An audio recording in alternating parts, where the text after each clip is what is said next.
The sweltering streets of San Salvador were eerily quiet.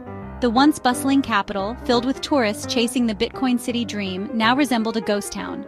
Buildings adorned with fading Bitcoin logos stood as relics of a gamble that had failed spectacularly. 5 years ago, the government had gone all in on cryptocurrency, declaring Bitcoin the nation's lifeline. They had sold the dream of financial independence and prosperity to a population desperate for hope. "Be the first crypto utopia," the billboards had declared. Investors poured in, and for a time it seemed like the gamble was paying off. The economy boomed, public infrastructure blossomed, and even the poorest communities were promised opportunities. Then came the crash. It wasn't a slow decline, but a thunderous collapse that sent shockwaves through the global economy.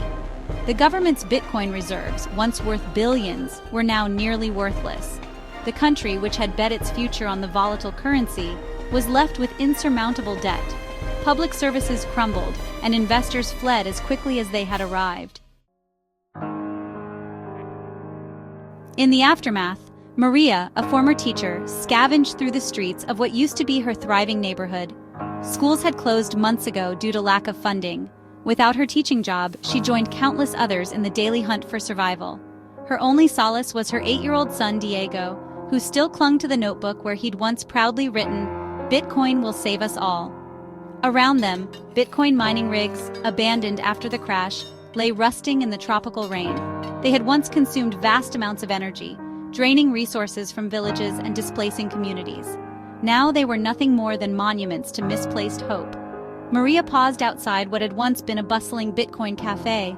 She remembered the laughter, the optimism, the endless talk of a brighter future.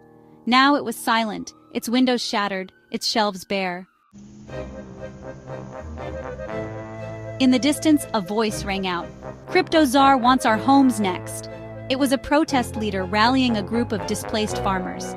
In desperation, the government had started selling off land and national assets to foreign companies to recoup losses. For the people of El Salvador, it felt like one betrayal after another. But there was another sound too, one that Maria had begun to recognize all too well. The low, rhythmic thump of helicopters. She knew what was coming. The government's heavily armed forces cracking down on dissent. As the protesters scattered, Maria clutched Diego's hand tightly and hurried down an alley. That night, under the dim light of a salvaged lantern, Maria flipped through Diego's notebook. She stopped on a page where he had drawn their family standing beneath a glowing Bitcoin symbol. She sighed, wiping a tear from her cheek. "Diego, will things ever get better, Mama?" "Maria, one day, mijo, but we can't rely on promises anymore. We'll have to rebuild, our way." As the lantern flickered out, Maria resolved to teach her son something more valuable than hope: resilience.